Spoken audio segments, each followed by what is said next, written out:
네, 담보물권과 관련해서 유치권을 봤고요. 자, 담보물권 중에서 이제 가장 중요한 물권 중에서는요, 소유권 다음으로 이제 가장 중요한 게 저당권입니다. 여러분 등기부 보시면은요, 소유권 있고요, 뭐 지상권, 지역권, 전세권 이런 거 등기부에 나타나는 거 없습니다.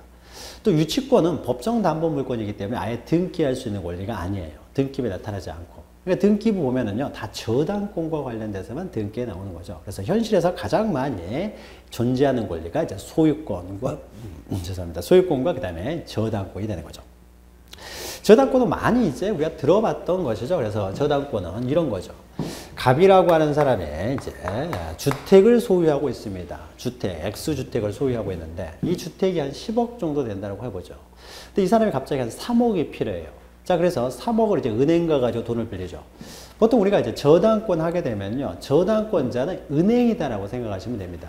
일반인이 저당권을 설정하는 일은 거의 없어요. 저당권은 굉장히 복잡한 권리여가지고 일반인들은 설정할 수가 없습니다. 잘 못해요. 그래서 그냥 일반인들은 어떻습니까?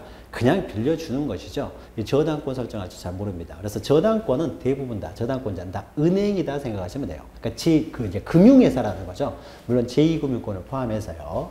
자, 금융회사에 가가지고요, 은행에 가가지고 돈을 이제 3억 원을 빌립니다. 3억 원. 자, 3억 원을 빌릴 때요, 이 3억 원을 빌리고 이제 갑이 빌려달라고 하는 거죠. 그러면 은행에서 이제 3억 원을 빌려주는 거죠.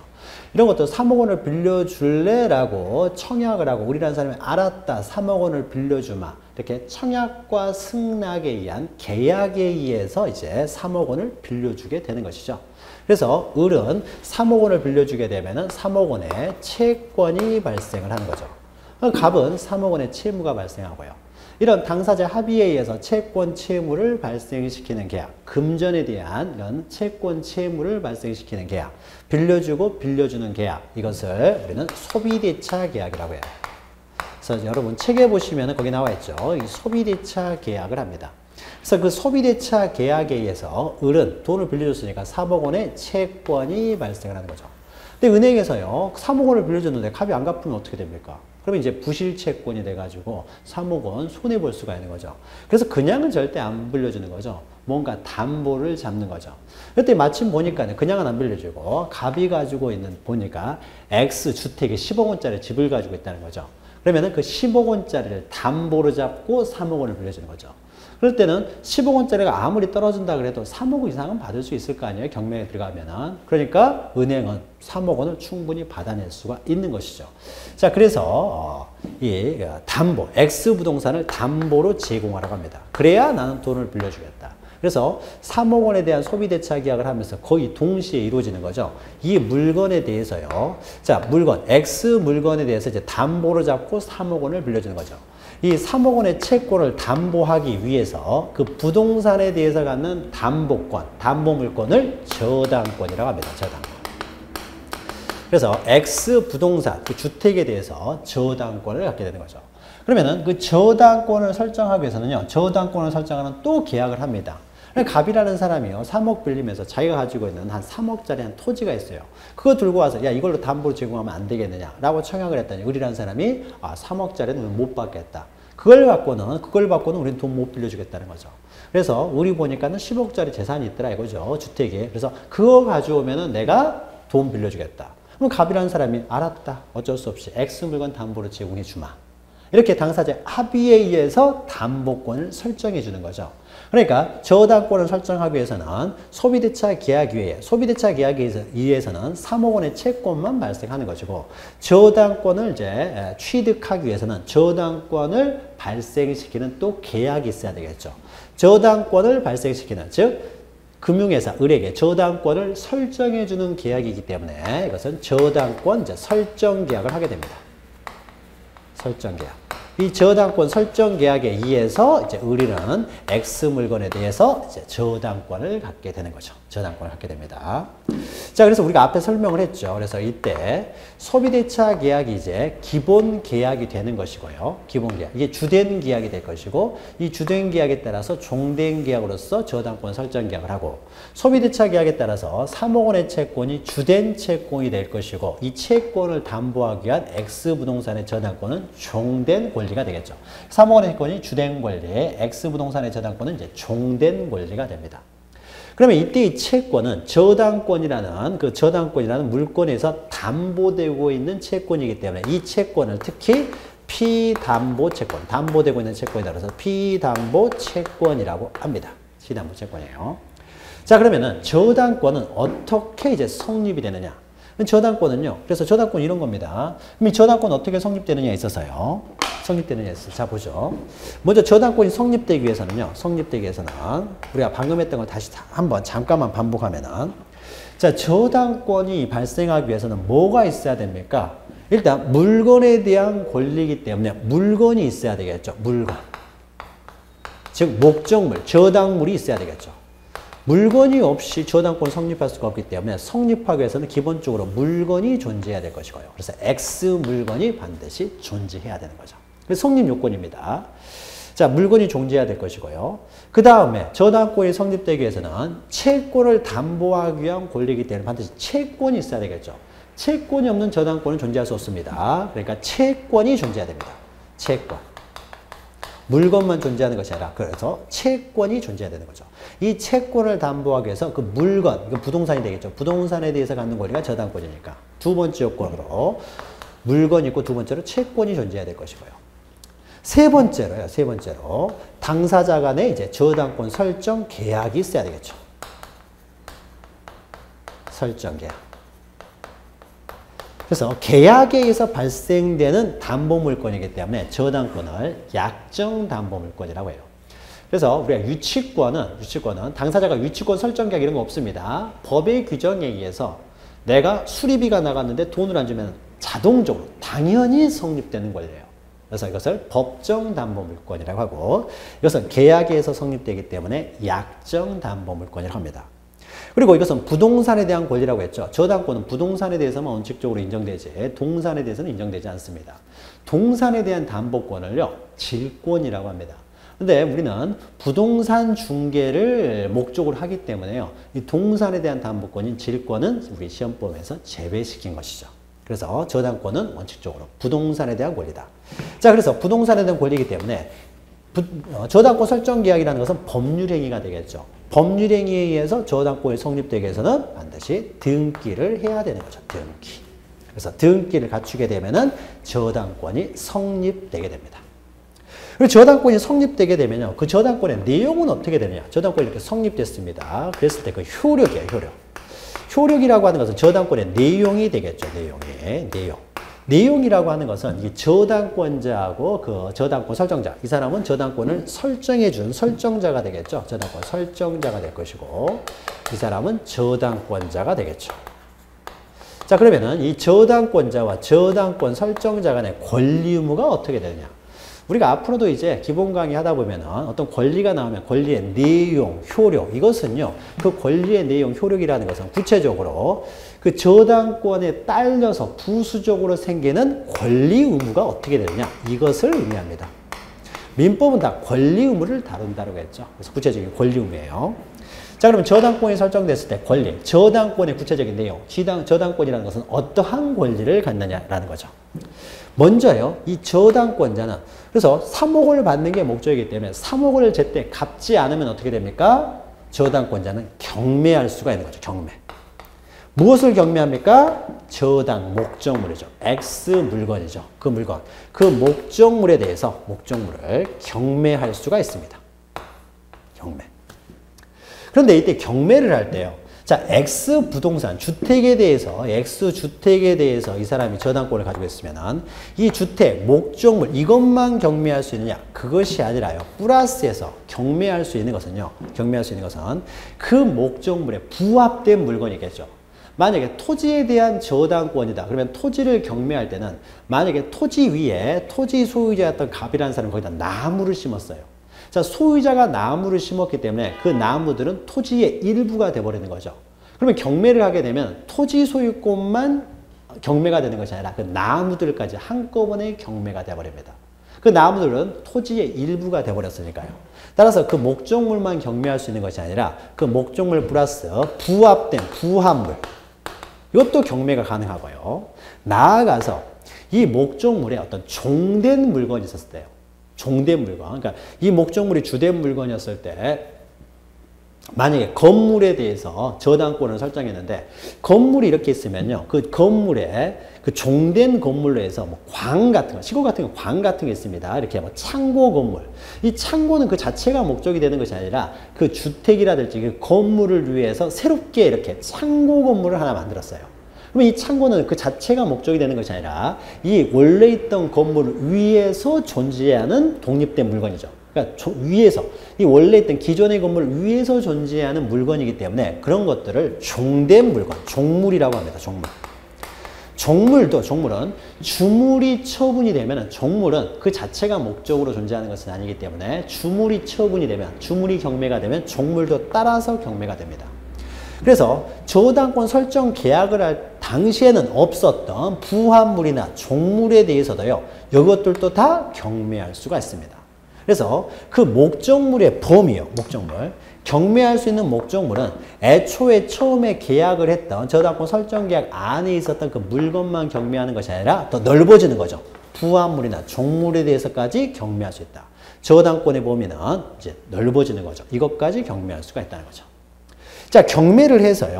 이제 경매를 해가지고 부합물 종목까지 경매를 해가지고 경매를 해서 다른 채권자들보다 우선하여 변제를 받을 수 있습니다. 그래서 이 사람은 을은 3억 원을 채권으로 저당권을 가지고 있는 사람입니다. 그래서 저당권에 의해서 담보되고 있는 채권이기 때문에 만약에 갑에 대해서요. 어떤 병이라는 사람이 갑에 대해서 8억 원을 빌려줬어요. 8억 원을. 8억 원을 빌려줬는데 이 사람은 아무런 담보를 잡지 않고 그냥 빌려줬습니다. 그럼 이 사람들은 무담보 채권, 일반 채권자들이 돼요. 근데 병이 갑한테 8억 원을 빌려줬는데 은행이 을이 갑한테 빌려줄 때보다 훨씬 전에 빌려줬다고 하더라도요. 먼저 병의 채권이 먼저 성립됐다고 하더라도 이 사람은 일반 채권자고 이 사람은 물권자이기 때문에 을이 먼저 우선 면제를 받습니다. 그래서 10억짜리가 경매가 만약에 이것이 경매가 됐을 경우에는 을이 경매가 돼서 10억이 나오면은 을이 먼저 3억 가져가게 되고 나머지 7억만 병이 가져가는 거죠. 그래서 일반 채권자보다 우선해서 변제를 받을 수 있고 또 나아가서 이 사람의 후순위자들이 있었으면은 후순위자보다 우선 변제를 받을 수가 있습니다. 물론 이 사람보다 선순위자가 있으면 그 선순위자가 얘보다 우선 변제를 받겠죠. 그러니까 여기서 우선 변제라고 하는 것은 후순위자나 일반 채권자들보다 우선 변제를 받을 수가 있다는 거죠. 우선 변제. 경매에서 우선 변제를 받을 수 있다. 요것이 저당권의 내용입니다. 돈 안 갚게 되면 경매에서 우선 변제를 받는다. 자, 그러면 우선 변제를 받는다고 했을 때 그 범위도 약간 차이가 있습니다. 자, 돈을 빌릴 때는요, 3억 원을 빌렸습니다. 3억 원을 빌리면서 저당권을 설정했는데, 이 사람이 우선 변제를 받을 수 있는 범위는요, 원금 있죠. 원금 3억 원만 우선 변제를 받는 것이 아니라요. 그 채권 있죠. 제가 목적물만 경매하는 것이 아니라 목적물의 부합물, 종물까지 경매할 수 있고 또 우선 변제를 받는다고 했을 때 우선 변제는 빌려줬던 원금 3억만 우선 변제를 받는 것이 아니라요. 플러스해서 이자가 있겠죠. 이자. 그러면 돈을 빌려줬을 때 1년을 기한으로 해서 돈을 빌려줬다. 또는 2년을 기한으로 돈을 빌려줬으면 저당권자니까 달달이 이자를 받을 거 아니에요? 근데 그 이자를 받아야 되고 갑은 이자를 줬어야 되는데 3억을 빌려가지고 매달 100만 원씩의 이자를 납부해야 되는데 2년간 이자가 이제 계속 갚지를 못했어요. 2년간 매달 100만 원 해가지고 2년이니까 2,400만 원이 되겠죠. 그 이자도 우선 변제를 받을 수 있어요. 그래서 만약에 이 사람이 후순위자 8억 원이 있고요. 을이라는 사람이 저당권에 3억 원을 빌려줬으면 먼저 이게 경매에서 10억으로 떨어졌다. X 물건이 시가가 한 10억 원 정도가 된다라고 하게 되면 10억 중에서 을이 3억 원만 먼저 우선 변제를 받고 병이 나머지 7억을 가져가는 것이 아니라 을이 3억 플러스 2,400만 원이라는 그 이자도 먼저 가져갑니다. 플러스해서요. 이 사람이 2년간 돈을 이자도 안 갚았는데요. 경매를 할 때 2년을 딱 됐는데 바로 경매가 들어가지는 않습니다. 바로 경매가 들어가지는 않고 경매를 또 들어가려면 시간적으로 또 이렇게 경과가 되기 때문에 원래 3억 원을 갚았어야 되는데 그때 제때 안 갚았으니까 이제는 지연이자를 물게 됩니다. 그래서 원래 달달이 갚아야 될 돈이 100만 원의 이자였다고 하면은 지연이자는요 보통 한 따블이 되는 경우가 많아요. 그래서 따블이 돼가지고 이 사람이 1년간 또 이자를 안 갚았어요. 그러니까 지연이자가 또 생겼다는 거죠. 그래서 원래 변제기에 1년 있다가 우리 저당권자 경매를 하게 되면은 1년간의 이자가 보통 이제 한 달에 100만 원 쓰면 1,200만 원이 될 텐데 1,200만 원이 될 텐데 지연이자는 보통 따블로 이렇게 설정하는 경우가 많습니다. 계약. 그래야 이제 지연이자가 물지 않기 위해서 빨리 돈 갚게 하기 위해서요. 그러면 그 지연이자가 있겠죠. 지연이자. 여기서 이자는요. 달달이 원래 갚기로 한 100만 원이고 그리고 2년이 그러니까 우리가 2년 했으면요. 2년간 돈을 빌렸으면 달달이 줘야 될 100만 원. 요게 이제 그 이자를 말하는 것이고 요때 2년이 지났는데도 돈 3억 원을 못 갚아가지고 이때부터는 뭐가 붙느냐. 지연이자가 붙습니다. 지연이자는요. 원래 이자보다 더 배가 되는 경우가 많아요. 그럼 이게 원래 이자가 100만 원이었으면 한 달에 여기는 지연이자는 한 200만 원 될 수도 있는 거죠. 그래서 1년간 지연이자가 쌓이면 어떻게 됩니까? 1년밖에 안 됐는데도 불구하고 2,400만 원이라는 지연이자가 물게 되겠죠.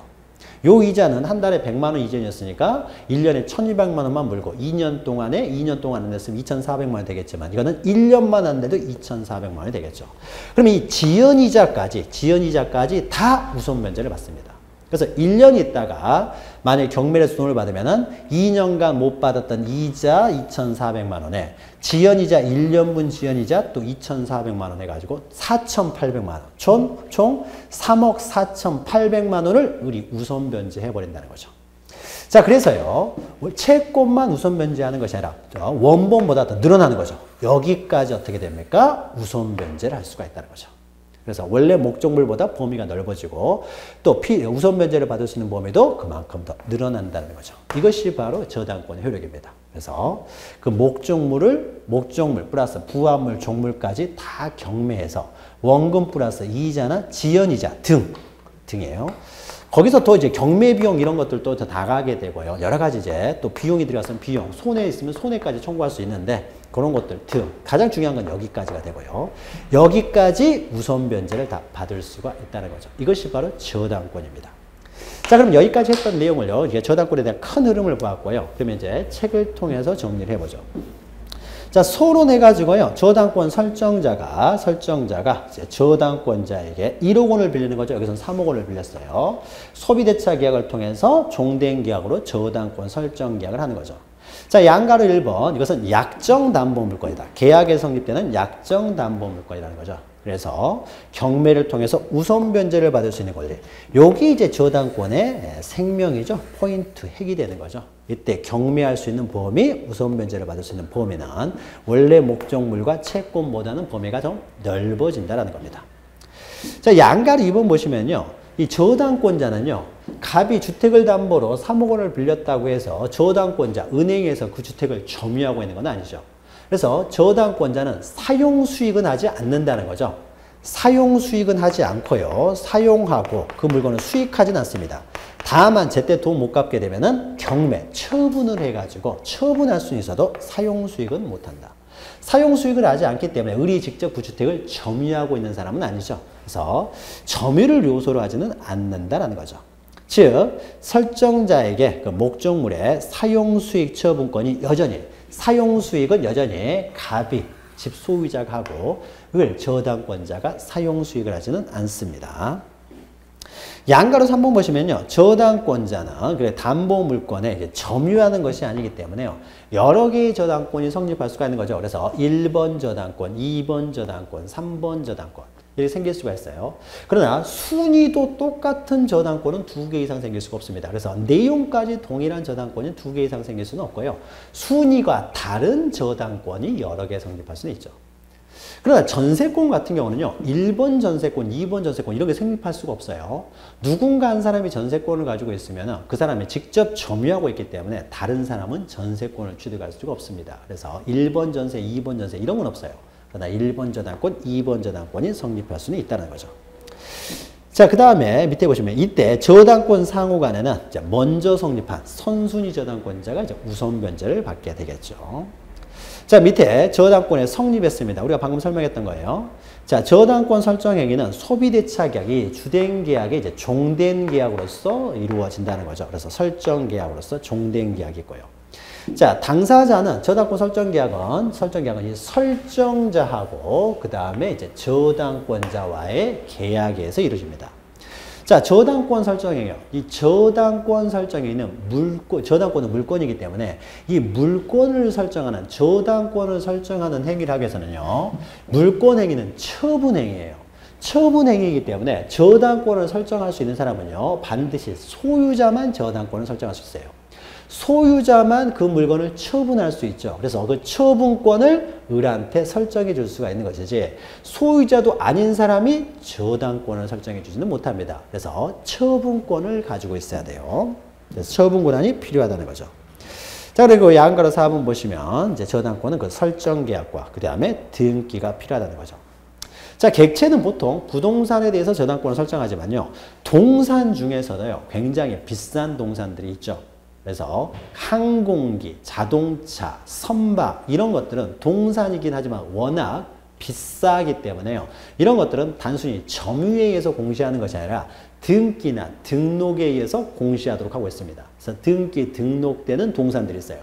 자, 등기, 등록에 의해서 공시되는 동산들은요, 등기, 등록이라는 발전된 공시 방법이 있기 때문에 등기, 등록에 의해서 공시되는 동산은 저당권을 설정할 수가 있습니다. 그래서 등기부, 등록부에 저당권을 설정할 수가 있어요. 그러나 이렇게 등기, 등록에서 공시되지 않는 일반적인 동사는 저당권을 설정할 수 없고, 그러니까 자동차 저당, 선박 저당이 가능합니다. 그리고 공유 지분도 저당권을 설정할 수 있어요. 지분이라고 하는 것은 내가 소유를 할 때요, 2분의 1만 이걸 소유할 수도 있고 또 3분의 1만 소유할 수도 있어요. 이건 소유권에서 나오는 개념인데요. 이 지분으로 소유할 수도 있습니다. 그러면 그 지분도 처분할 수가 있죠.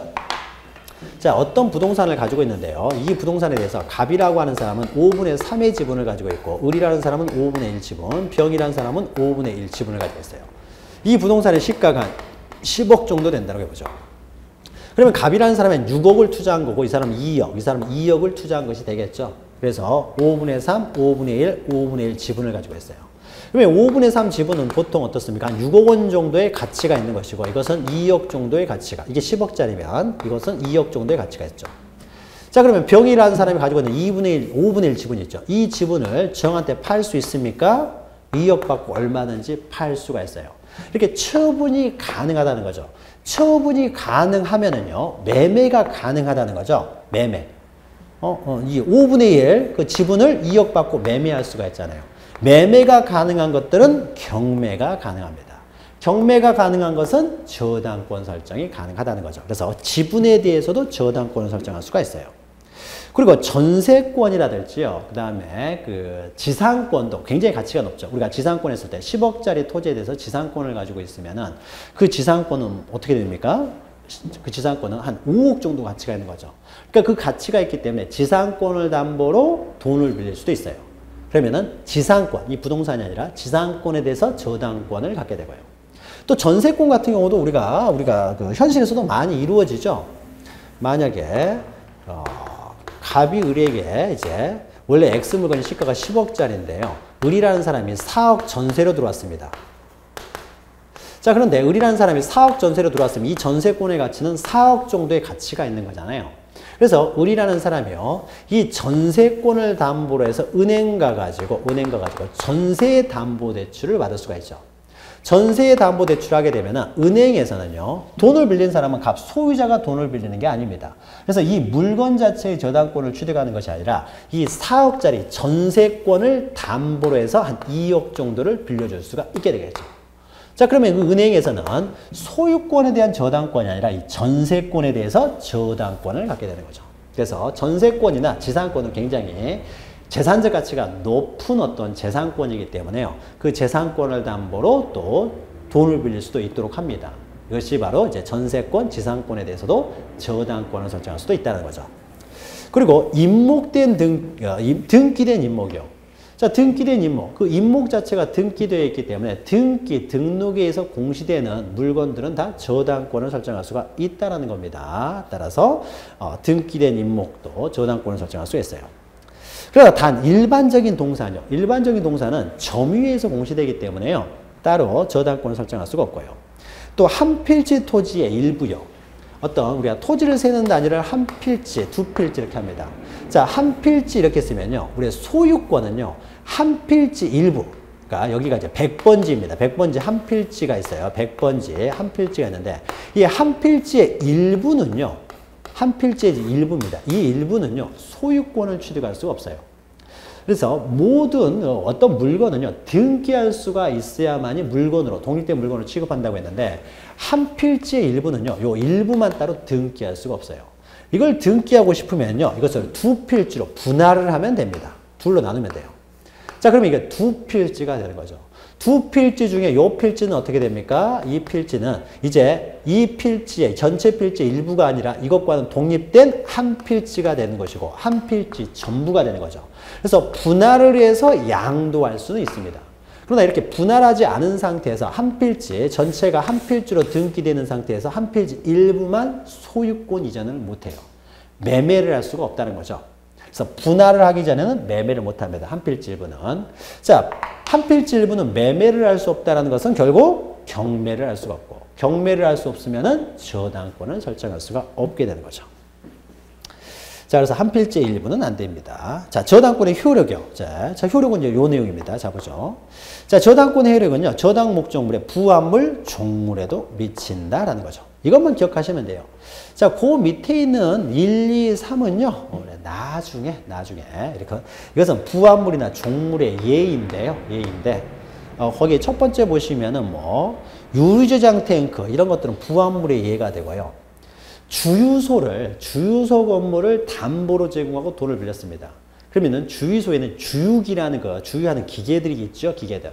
이런 주유기는요, 주유소 건물과는 독립된 하나의 물건으로 취급합니다. 그래서 주유기만 따로 사고 팔 수도 있어요. 그래서 독립된 물건이긴 하지만 그 주유기는 주유소가 있어야 주유기가 의미가 있는 것이지 주유소가 없는 상태에서 주유기는 아무 의미가 없기 때문에 그런 주유기들을 종물이라고 합니다. 그래서 주유소에 대해서 담보로 제공한 다음에 원래 주유소 건물에는 주유기가 2개밖에 없었는데요. 그 담보로 제공한 다음에 주유기를 3개를 더 설치를 했습니다. 그러면 그 주유기는 종물이 돼요. 그랬을 때 그럼 주유기가 총 5개가 있을 텐데 주유소 건물을 경매를 할 때는요. 주유기 5개 모두가 경매가 됩니다. 그래서 모두 다 경매를 해버릴 수 있다는 거죠. 주유소 건물하고 주유기 2개, 원래 있던 2개만 경매하고 3개는 경매하지 못하면 그 주유기 3개는 어디다 써먹을 거예요? 그래서 한꺼번에 다 경매를 할 수가 있다는 겁니다. 그리고 동그라미 2번은 이제 집합건물에 관련된 내용이기 때문에 이것은 나중에 우리가 집합건물 시간에 할 것이고요. 동그라미 3번은 과수원 토지에 권원 없이 쓰면 수목 이런 것들은 권원 없이 쓰면 수목이기 때문에 토지에 부합돼 버리는 거죠. 그래서 부합물이기 때문에 다 경매될 수가 있다. 경매할 수가 있다는 거죠. 자, 그 다음에 이제 목적물을 경매할 수 있고, 그 다음에 양가로 2번 보시면은 넘기시면 피담보 채권의 범위에서요, 원본만 해당되는 것이 아니라 이자. 자, 채무 불이행으로 된 손해배상. 이것이 지연이자가 됩니다. 원래 갚기로 했는데 이때 갚지를 못했잖아요. 그러니까 채무 불이행이 되겠죠. 채무 불이행에 대한 손해배상으로서 그 이자, 지연되는 이자를 이제 배상을 해야 되는데, 바로 이 지연이자가 바로 채무 불이행에 따른 손해배상이 됩니다. 그리고 그 실행 비용. 비용은 제일 먼저 공제를 합니다. 경매를 할 때 비용이 들어가겠죠. 그래서 비용도 다 공제해요. 그런 것들을 다 빼고, 그런 것들을 다 이제 우선 면제를 받을 수가 있다는 겁니다. 다만요, 피담보 채권의 범위해가지고요, 여기는 없지만요, 여기서 가장 중요한 것이요, 이 지연배상과 관련돼서요, 지연배상 관련해서 문제가 됩니다. 만약에 갑에 대해서요, 1순위 저당권자가 의리되고 2순위 저당권자 병이 들어왔습니다. 자, 이 물건이요, 다른 일반 채권자는 없어요. 이 물건이 시가 10억 정도 되는데요. 10억 정도 되는데 이 사람이 3억을 빌려줬어요.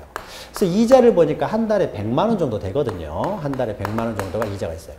그래서 보니까 계약 기간이 한 2년 정도 되니까 그러면은 을이라는 사람이 대충 우선 변제를 받아갈 때 3억에다가 이자, 뭐 지연이자 해봤자 1억까지는 가져갈 일이 없겠구나. 그러면은 총 이 사람이 가져갈 수 있는 우선 변제될 수 있는 곳은 한 4억 정도가 되겠구나. 라고 생각을 했어요.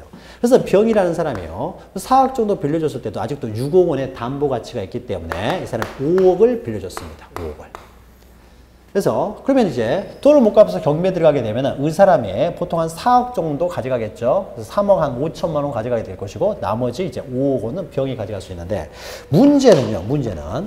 자, 이자가 한 달에 100만 원이기 때문에 2년이면은 이자가 한 달에 100만 원이니까 한 달에 100만 원이니까 2,400만 원 정도 되겠죠.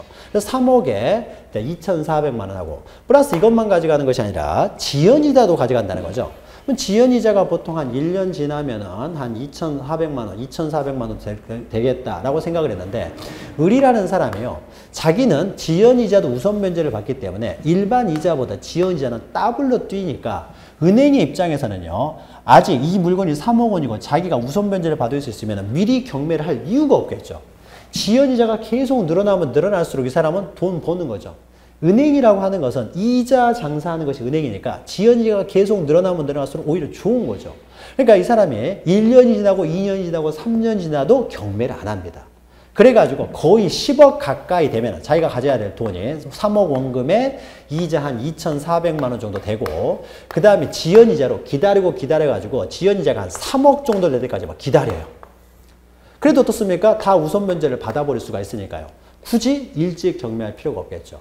그래서 1년분은 한 2,400만 원 정도밖에 안 되는데 이 사람이 경매를 하지 않고 2년이고 3년이고 계속 기다려가지고 3억 원이 될 때까지 기다려가지고 이때쯤 경매를 합니다. 10억으로 안 떨어지고 좀 떨어질 수도 있으니까요. 자, 그래가지고요. 실제로 경매가가 10억으로 떨어지긴 했어요. 그런데 이 사람이 얼마를 가져가 버립니까? 6억 2,400만 원을 가져가 버리니까 이 사람이 실제로 돈을 얼마를 가져옵니까? 원래 5억을 다 받을 수 있을 거라고 생각했지만 5억을 다 못 받게 되는 거죠. 자, 이런 식으로 후순위 저당권자에게 지연이자가 무한대로 늘어나 버리면 이렇게 무한대로 늘어나 버리면은 후순위 저당권자에게 손해를 줄 수가 있기 때문에요. 이런 후순위 저당권자를 보호하기 위해서요. 제한을 둡니다. 이자는 기간까지 이자 2년이면 2년 이자는 딱 정해져 있습니다. 그런데 지연이자는 안 갚게 되면 무한대로 늘어날 수가 있기 때문에요. 지연이자는 이렇게 후순위 저당권자들을 보호하기 위해서요. 지연이자는 1년분만 우선 변제를 받을 수 있도록 하고 있어요. 제한을 하고 있습니다. 자, 이런 제한은요. 이렇게 후순위 저당권자들을 보호하기 위한 것이기 때문에 후순위 저당권자에 대해서는 1년분만 우선 변제를 받을 수 있어요. 그러나 후순위 저당권자가 없는 상태라면요. 값은 어떻습니까? 지연이자가 계속 늘어났을 때 전액을 다 갚아야 되는 거죠. 그래서 채무자는요. 1년분에 제한되지 않고 전액을 다 변제를 해야 됩니다. 그러나 이렇게 후순위 저당권자가 있었을 때는 이 후순위 저당권자를 보호하기 위해서 이 사람은 선순위 저당권자는 지연이자는 1년분만 우선 변제를 받아갈 수가 있어요. 그래서 이 사람은 결국 3억 4,800만 원만 우선 변제를 받고 나머지 지연이자는 우선 변제를 못 받는다는 거죠. 그래야 후순위 저당권자가 보호되니까요. 이것은 나중에 우리가 설명을 합니다. 나중에 설명하니까 여기서는 그냥 지연이자는 1년분에 제한된다. 자, 그 다음에요. 그러면은 피담보 채권에게 되겠죠. 이것이 이제 피담보 채권에게 되겠죠. 전체를 다 우선 변제를 받는다는 거죠. 이 채권들을 모두 이제 우선 변제를 받을 수가 있다. 그래서 동그라미 1번 보시면 우선 변제를 받을 수가 있다는 거죠. 그래서 동그라미 2번 보시면은 이제 저당권자가 여러 사람이 있었을 때는 경매가 들어가게 되면은 뭐 선순위건 후순위건 상관없습니다. 경매가 들어가게 되면은 후순위 저당권자가 경매를 신청했던 선순위 저당권자가 경매를 신청했던 간에 저당권은요 다 소멸합니다. 병이 경매를 신청했을 때도 을도 소멸해요. 결국 경매하기 위한 권리들이잖아요. 그러니까 누가 경매를 신청하든지 간에 경매가 들어갔으면은 이 사람은 내가 신청하려고 했는데 딴 사람이 경매를 신청했어요. 그러면은 저당권은 다 소멸하게 되고 그 순서대로 이제 우선 변제를 받아갈 뿐입니다. 자, 동그라미 3번은요. 소액보증금 임차인인데요. 이것은 주택임대차보호법 시간에 나오는 내용이기 때문에 우리가 지금 알 필요는 없고요. 자, 양가로 4번 보시면 저당권과 용익권과의 관계는 우리가 앞에 설명했죠. 만약에 저당권자보다 후순위 전세권자가 있었을 때는 저당권자 경매가 들어가게 되면 전세권은 무조건 소멸합니다. 그래서 후순위로 우선 변제만 받을 수 있는 거예요. 후순위로 변제만 받을 수 있는데 만약에 저당권자보다 선순위 전세권자가 있다. 선순위 전세권자가 있으면은 선순위 전세권자는 안 나가도 되는 거죠. 전세권은 계속 존속한다는 것이죠. 그래서 1번 보시면은 저당권 성립 후에 전세권이 성립했을 때는 전세권은 경매가 들어가면 소멸하지만은 동그라미 2번처럼 전세권이 먼저 성립돼 있을 때는 저당권자가 경매를 신청해도 전세권자가 일부러 아직 계약 기간이 남아있음에도 불구하고 배당을 요구하지 않는 한은 전세권자는 안 나갈 수가 있다는 거죠. 그건 우리가 앞에 설명했죠. 물론 배당 요구를 하게 되면은 전세권은 소멸하고 전세권자가 저당권자보다 이제 선순위로 우선 변제를 받고 나가면 되는 것이죠. 자, 밑에 양가로 5번 보시면은요, 이제 제3취득자의 지위 이런 게 있는데요. 제3취득자는 뭘 의미하냐면요. 만약에, 자, 보죠. 자, 을이라는 사람이요. 을이라는 사람이 3억 원에 이렇게 저당권이 설정되어 있습니다. 저당권이 설정되어 있는 상태에서 갑이 이 물건을 처분을 합니다. 자, 병한테 팝니다. 자, 시가는 10억이에요. 그런데 융자금이 3억이 끼어 있다는 거죠. 자, 그러면 병은 얼마를 지급합니까? 이 물건은 10억 원으로 계약을 하지만은 저당권을 인수하고 7억만 지급하는 것이 일반적이죠. 그래서 병이 이제 7억만 지급하고 3억 원은 직접 변제를 하는 거죠. 직접. 그러면 결국 병이라는 사람은 10억 주고 완전한 소유권을 취득한 것이죠. 근데 만약에요, 병이라는 사람이 나는 은행 이런 거 잘 모르니까 해가지고 10억 원을 모두 지급했습니다. 그래서 네가 갚아라 이거죠. 네가 은행에 3억 갚아가지고 저당권을 말소시켜라라고 해서 10억 전액을 지급했어요. 자, 그런데 문제는 10억을 지급을 했는데 갑이 돈을 안 갚아버렸습니다.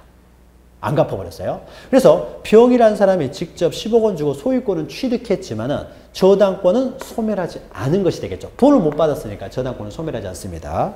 근데 결국요, 갑이 돈을 안 갚게 되니까, 을이 제 날짜에 안 갚게 되니까 을은 어떻습니까? 자기는 돈 못 받았기 때문에 소유자가 누구든지 상관없어요. 누구에게든지 이 사람의 자신의 저당권을 주장할 수가 있기 때문에 그 저당권을 근거해서 바로 경매를 해버릴 수가 있어요. 경매. 자, 경매를 해버리니까 낙찰을 누가 받았느냐? 정이라는 사람이 낙찰을 받아버릴 수가 있습니다. 정이 낙찰을 받아버리면요, 이게 현재 시가가 10억이면 10억 주고 낙찰이 들어오는 거죠.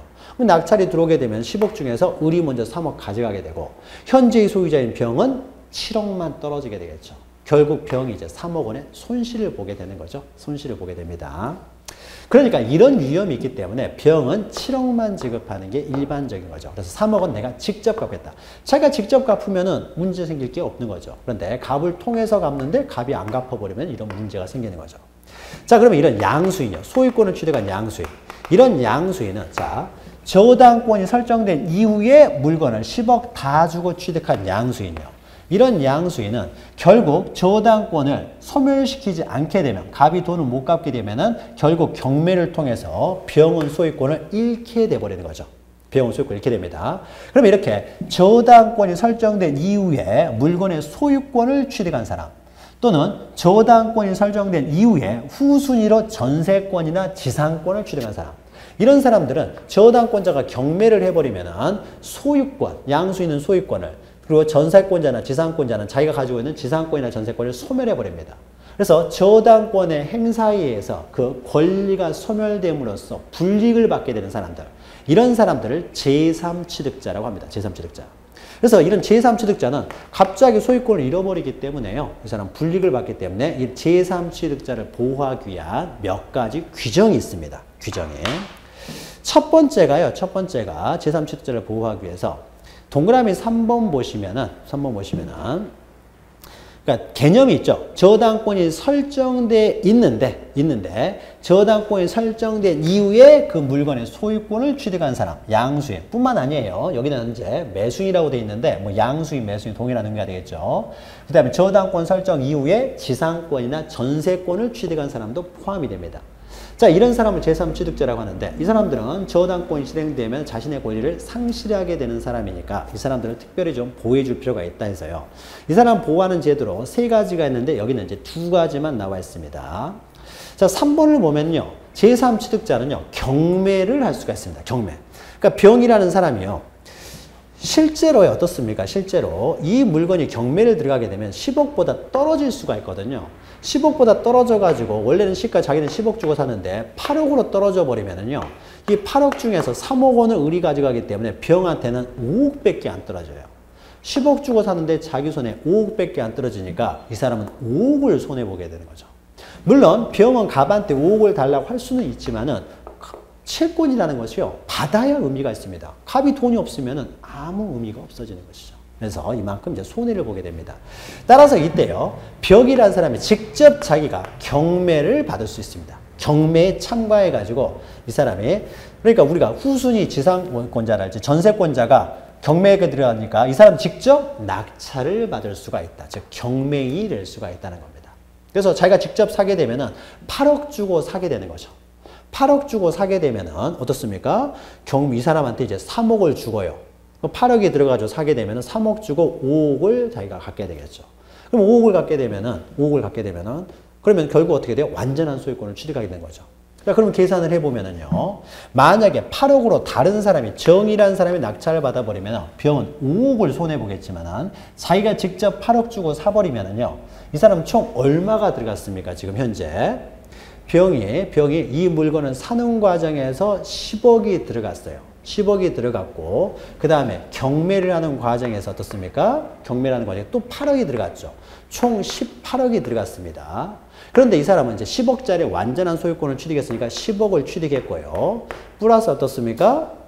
8억 중에서 3억 원을 을이 가져가게 되면 나머지 5억 원은 병한테 떨어지기 때문에 5억을 취득하게 되니까 결국 이 사람은 15억이 자기 손에 떨어지니까 3억만 손해보는 것이 되겠죠. 3억만.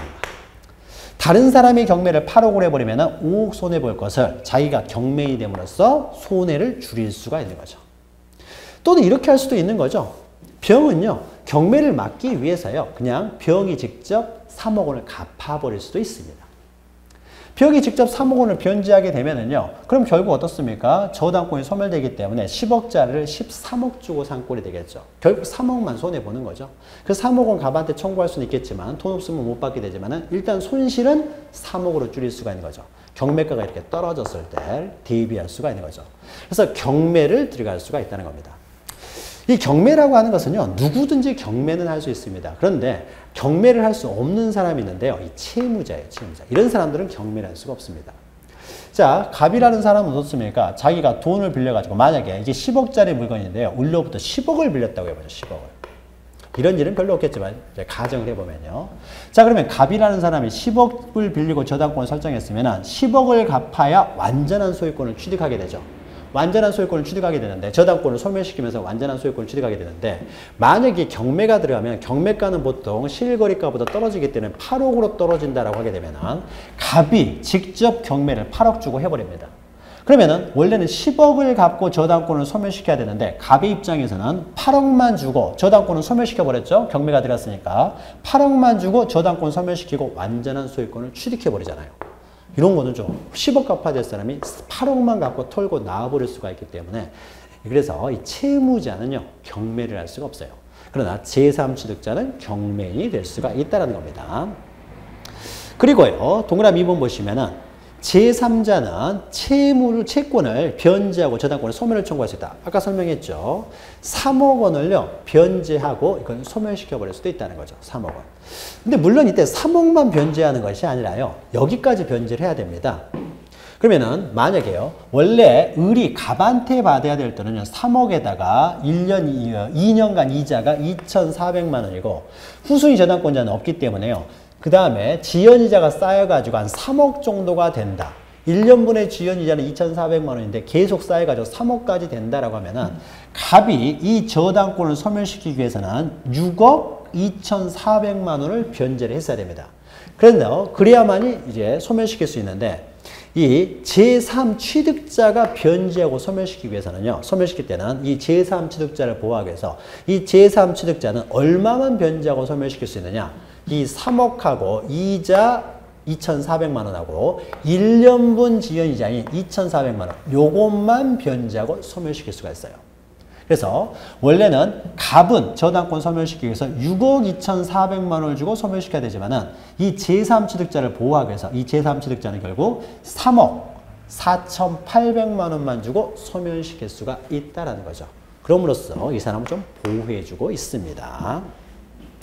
여기서는 나와 있지는 않지만요. 채권을 변제하고 저당권을 소멸을 청구할 수 있다고 했는데 채권을 원래 받아야 될 돈 전액을 다 변제하는 것이 아니라 지연이자는 1년분까지만 변제하고 소멸을 청구할 수 있어요.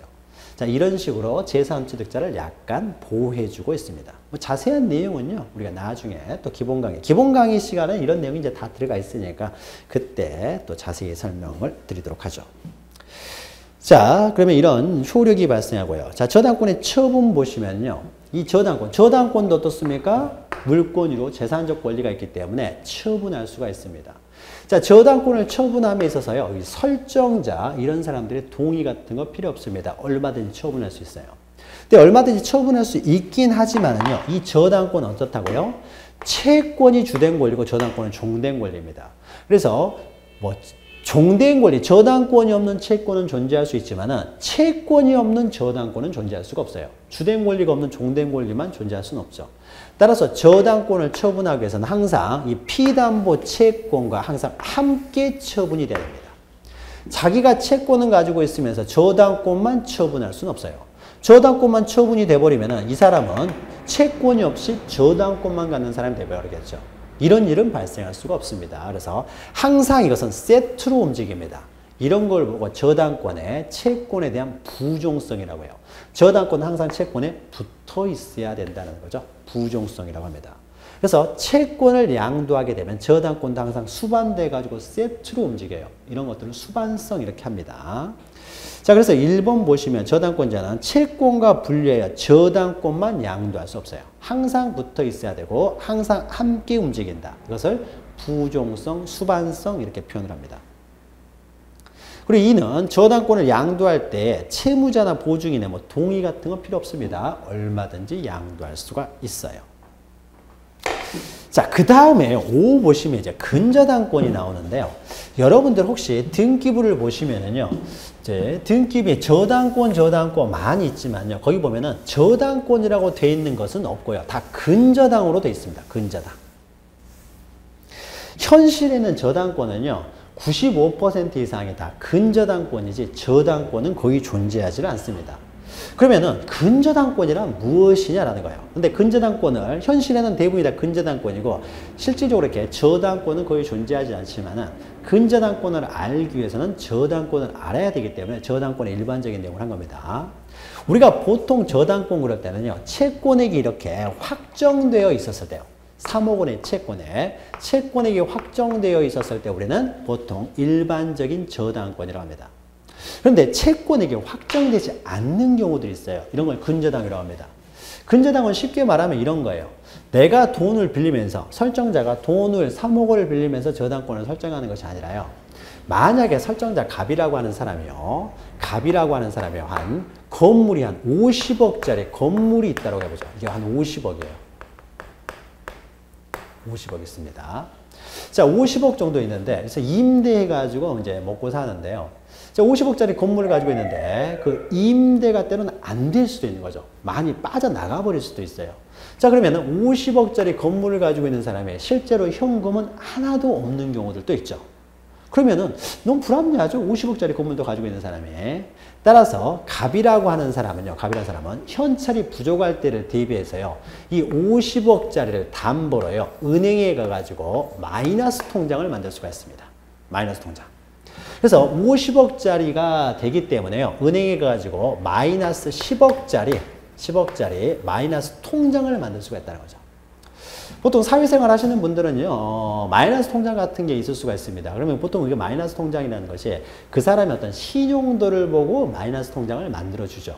그래서, 이 사람이 한 1,000만 원 정도까지 충분히 변제 자력이 있다 그러면 다른 담보 하나도 없이 그 사람 자체만 보고 마이너스 1,000만 원까지를 만들어주는 거죠. 자, 마이너스 통장을 만들게 되면은 그 마이너스가 통장 계좌에서 통장 잔고가 플러스가 될 수도 있고 마이너스 될 수도 있는 거죠. 그래서 마이너스 뭐 1,000만 원이다 그러면 그 계약을 보통 뭐 1년 이렇게 단위로 해서 계약을 하죠. 근데 갑이라고 하는 사람은요, 50억짜리 재산을 가지고 있는 사람입니다. 그럼 신용도가 뭐 엄청나게 높은 사람이죠. 그러니까 50억짜리 물건을 가지고 있기 때문에 은행에서는 어떻습니까? 되도록이면 많이 빌려 쓰도록 하는 것이 은행은 돈 버는 거죠. 이자를 받고 사는 사람이기 때문에. 그래서 50억짜리 물건 가지고 있으니까요. 마이너스 10억짜리 마이너스 통장을 만들어줍니다. 자, 그러면 갑이라는 사람은요. 마이너스 7고한도 10억까지 어떻습니까? 얼마든지 은행에서 빼서 쓸 수가 있는 거죠. 빼서 쓸 수 있고 또 갚기도 하고 하는 거죠. 그래서 그 기간을 1년으로 마이너스 통장 10억짜리를 해줬다고 해보죠. 뭐 갑이라는 사람이 그 통장 잔고가 플러스일 수도 있는 거죠. 플러스일 수도 있고요. 그러나 어떻게 돼요? 하다 보면 마이너스가 될 수도 있는 거죠. 돈이 빠져나가면. 그럼 그때는 이제 마이너스 통장을 이용해서 빼서 쓰다가요. 그러다 다시 또 통장 잔고가 플러스가 될 수도 있어요. 그 다음에 다시 또 마이너스가 될 수도 있는 거죠. 그래서 1년이 지났을 때 1년 그 계약 기간, 기간이 만료가 됐습니다. 그때 그 마이너스가 얼마가 될지를 모르는 거죠. 모릅니다. 이게 마이너스 2억이 될지 1억이 될지를 모르는 거죠. 그러니까 요때 어떻게 됩니까? 요때 기간이 마이너스 3억이 됐을 때는 이제 3억 원의 채권을 갖는 거죠. 마이너스 통장이 3억이 됐으니까 은행은 갑한테 3억 원을 달라고 할 수 있고, 만약에 마이너스 액수가 마이너스 5억이 될 수도 있겠죠. 그러면 이제 5억을 청구하면 되는 거죠. 그런데 얼마가 될지, 피담보 채권액, 채권액이 얼마가 될지는 어떻습니까? 아직 불확정적인 거죠. 그 기간이 지나봐야 알기 때문에. 그래서 장내일은 얼마가 될지 모르는 불확정한 채권을 담보로 저당권을 설정하게 되면 이것을 근저당이라고 합니다. 그래서 현실에 있어서는요, 만약에 은행에서는요, 이 사람이 3억을 빌린다라고 하게 되면요, 현실에 있어서는 이런 3억짜리 저당권을 설정하는 것이 아니라요, 이자까지 생각해야 되기 때문에 한 3억 3천만 원짜리 마이너스 통장을 만들어줍니다. 마이너스 통장. 그래서 마이너스 통장을 만들어주게 되면 이것은 이제 근저당이 되는 거죠. 얼마가 될지 모릅니다. 자, 그러면요. 근저당의 특징은 이런 겁니다. 자, 보죠. 여기는 통장 잔고가 플러스이기 때문에 오히려 갑이 은행의 채권을 가지고 있는 거죠. 그러면은 은행이 갑에 대해서 채권을 가지고 있는 구간은 요 구간입니다. 자, 그러면 저당권이라고 하는 것은요, 반드시 채권을 전제로 저당권이 존재해야 되는데, 요 구간하고 요 구간은 은행이 채권이 없죠. 이 구간에만 채권을 가지고 있기 때문에 요 기회는 어떻습니까? 채권이 0이고 은행이 채권이 없죠, 전혀. 여기까지는 채권이 아예 없습니다. 채권이 없다고 하더라도 어떻게 돼요? 저당권은 계속 유지가 된다는 거죠. 유지가 돼요. 그래서 채권이 0인 경우, 없는 경우에도 저당권이 계속 유지될 수가 있는 거죠. 그러니까 장내 불확정한 채권을 담보로 하기 때문에 계속 유지가 될 수 있는 저당권. 이걸 근저당이라고 합니다. 자, 그러면 이 근저당을 왜 설정을 하느냐와 관련돼서요. 자, 보죠. 갑이라고 하는 사람이요. 만약에 돈이 필요해서 바로 10억을 빌려, 여기서 바로 3억을 빌려서 1년 후에 변제하기로 했으면요. 3억에 대한 이자가 1년 후에 뭐 1,200만 원이 된다라고 하게 되면은 1,200만 원을 이자로 내야 되잖아요. 그러면은 1,200만 원이 굉장히 비싼 거죠. 근데 만약에 을이라는 사람이 3억을 빌렸지만 중간중간에 조금씩 갚아 나갈 수 있으면 어떻게 됩니까? 그러면 이자도 그만큼 줄어들게 되겠죠. 그러니까 돈을 빌리는 입장에서도 그냥 3억을 그냥 빌렸다가 1년 후에 갚는 것보다 조금씩 어떻게 됩니까? 갚아 나갈 수가 있는 거죠. 마이너스 통장을 만들었기 때문에 조금씩 갚아 나갈 수 있고, 갚아 나가게 되면 그만큼 이자는 줄어들 수 있기 때문에 갑도요, 3억 원을 애에 빌려버리는 것보다는 3억짜리 마이너스 통장을 만든 다음에 일단 빼서 쓰고 조금씩 갚아 나가는 것이 유리하다라는 것이죠. 그래서 설정자 입장에서도 일반 저당보다는 근저당권을 설정하는 게 유리하고요. 돈을 받는 입장, 은행의 입장에서도 어떻습니까? 채권 채국을 10억까지로 하게 되면요. 이 10억 안에요. 이자까지도 포함되어서 마이너스 최고 한도가 10억이기 때문에 이 10억의 한도 내에서는 자, 10억이 채권 최고액으로 정해져 있으면은요. 마이너스 한도가 채권 최고액이 됩니다. 이 채권 최고액은 이 근저당권자가 받을 수 있는 우선 변제를 받을 수 있는 최고액이 돼요. 그러면 후순위로 들어가는 저당권자 B라는 사람은요. 이 채권 최고액만 보면 됩니다. 이게 50억인데 채권 최고액이 10억이면은 이 10억은요. 원본, 이자, 지연이자 다 포함해서 10억까지만 우선 변제를 받을 수 있다고 하기 때문에 B라는 사람은 50억에서 10억만 공제하고 나머지 담보 가치에 따라서 돈을 빌려주게 되면은 채권 최고액이 10억이기 때문에 A라는 사람이 1년분의 지연이자를 받던 10년분의 지연이자를 받던 상관이 없는 거죠. B는. 어차피 이 사람은 10억을 채권 최고액으로 공제하고 돈을 빌려주는 사람이기 때문에 따라서 B의 입장에서는 채권 최고액만 알면 됩니다. 그러면 A의 입장에서는요, 채권 최고액이 정해져 있으면 이 채권 최고액 범위 내에서는 1년분이건 2년분이건 3년분이건 모든 자신의 채권을 다 우선 변제해 받을 수 있기 때문에 돈을 빌려주는 사람도 유리합니다. 자, 이렇게요. 확정 저당을 하는 것보다는 근저당권을 설정하는 것이 돈을 빌리는 사람이나 빌리는 입장에서 유리하기 때문에 현실에서는요, 일반적으로 근저당을 설정하는 경우가 많아요. 자, 근저당에 대해서는 방금 이렇게 설명했던 겁니다. 그래서 개념 보시면 채권 최고액을 한도로 해서 장래에 얼마가 될지를 모르는 불특정한 채권을 담보로 하는 저당권을 우리는 근저당권이라고 합니다. 그래서 2번 보시면요, 채권액이 불특정하다는 특징이 있고요. 또 3번 보시면은요, 채권이 없는 상태인 경우에도 저당권은 소멸하지 않는다. 이런 또 특징이 있는 거죠. 그래서 부종성, 채권이 없이도 저당권은 계속 유지가 될 수가 있기 때문에 부종성이 완화가 되고요.